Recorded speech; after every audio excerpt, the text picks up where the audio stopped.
Paper leak के खिलाफ कांग्रेस का जन आंदोलन, युवाओं के भविष्य से खिलवाड़ बर्दाश्त नहीं। आर्येंद्र शर्मा। उत्तराखंड प्रदेश कांग्रेस कमेटी के अध्यक्ष श्री गणेश गोदियाल, प्रदेश उपाध्यक्ष आर्येंद्र शर्मा एवं चुनाव अभियान समिति के अध्यक्ष श्री प्रीतम सिंह के नेतृत्व में आज सहसपुर विधानसभा क्षेत्र में लगातार हो रहे पेपर लीक के मामलों के विरोध में विशाल जन आंदोलन किया गया। इस आंदोलन में कांग्रेस के वरिष्ठ नेताओं, पदाधिकारियों एवं हजारों कार्यकर्ताओं ने भाग लेते हुए युवाओं के भविष्य के साथ हो रहे अन्याय के खिलाफ जोरदार आवाज बुलंद की। आर्येंद्र शर्मा ने कहा कि उत्तराखंड ही नहीं बल्कि पूरे देश में लगातार पेपर लीक की घटनाएं सामने आ रही हैं, जिससे लाखों मेहनती और प्रतिभाशाली युवाओं के सपनों पर चोट पहुंच रही है। बार बार हो रहे पेपर लीक यह साबित करते हैं कि सरकार युवाओं के भविष्य की सुरक्षा करने में पूरी तरह विफल रही है। उन्होंने कहा कि लोकसभा में नेता प्रतिपक्ष श्री राहुल गांधी लगातार देश भर में पेपर लीक के मुद्दे को प्रमुखता से उठा रहे हैं और युवाओं के अधिकारों की लड़ाई मजबूती से लड़ रहे हैं।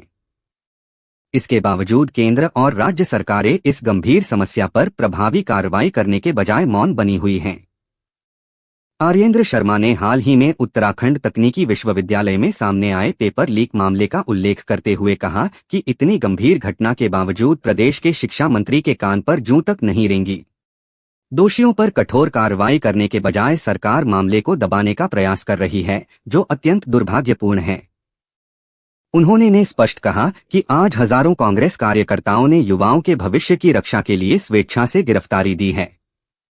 कांग्रेस का इतिहास लोकतांत्रिक आंदोलनों का रहा है और पार्टी के कार्यकर्ता जेल, लाठी या गिरफ्तारी से डरने वाले नहीं हैं। जब तक युवाओं को न्याय नहीं मिलेगा और पेपर लीक पर प्रभावी रोक नहीं लगेगी, तब तक कांग्रेस का संघर्ष निरंतर जारी रहेगा। इस अवसर पर कांग्रेस के अनेक वरिष्ठ नेता एवं हजारों कांग्रेस कार्यकर्ता उपस्थित रहे। आज हर छात्र गुस्से में है। ये सरकार संवेदनहीन हो चुकी है।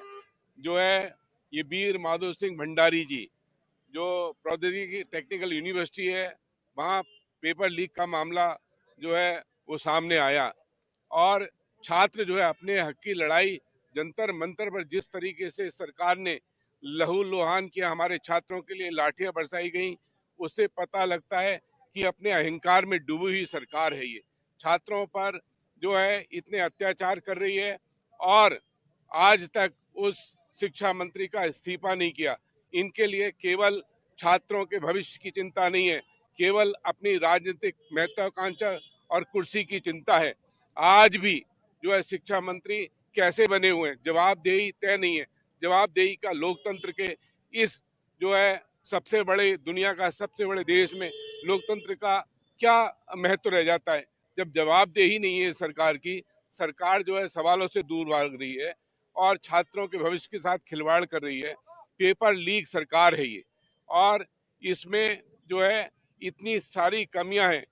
पूरे छात्र सड़कों पर हैं, पूरा भविष्य जो है केवल अपनी राजनीतिक कुर्सी बचाने के लिए सरकार तरह तरह के हथकंडे अपना रही है। आज हमने बहुत बड़ा प्रदर्शन के लिए हमारे अध्यक्ष जी, हमारे प्रचार जो समिति के अध्यक्ष हैं वो हैं गोदियाल जी, प्रीतम जी और अन्य नेता यहाँ पर आ रहे हैं। हम बहुत बड़ी संख्या में पैदल मार्च करेंगे और इस सरकार को ये बताएंगे कि जब तक शिक्षा मंत्री का इस्तीफा नहीं होगा, छात्रों की लड़ाई के लिए हम लड़ते रहेंगे। सड़क से संसद तक हमारी लड़ाई जारी रहेगी और छात्रों के भविष्य के साथ कांग्रेस किसी भी हालत में खिलवाड़ नहीं करने देगी, चाहे किसी भी कीमत तक हमको अपनी कीमत चुकानी पड़े। ये छात्रों की आवाज है, ये हमारे युवाओं की आवाज है, इसको दबने नहीं दिया जाएगा। छात्रों के भविष्य के साथ खिलवाड़ नहीं करने दिया जाएगा। पूरे देश में जब पेपर लीक से पूरे देश के छात्र आहत हैं, ऐसे में उत्तराखंड सरकार को अतिरिक्त एहतियात बरतकर पेपर लीक की घटनाओं से बचने की कोशिश करनी चाहिए थी। प्रदेश की सरकार ने कोई एहतियात नहीं बरती और प्रदेश के तकनीकी शिक्षा मंत्री का पेपर लीक के सरगनाओं से संबंधों की जांच होनी चाहिए। हमारा ये मानना है कि इस प्रदेश में नकल विरोधी जो कानून बना, उस कानून के अंतर्गत इन अपराधियों को क्यों नहीं उन पर वो धाराएं लगी, सरकार को ये बताने की आवश्यकता है।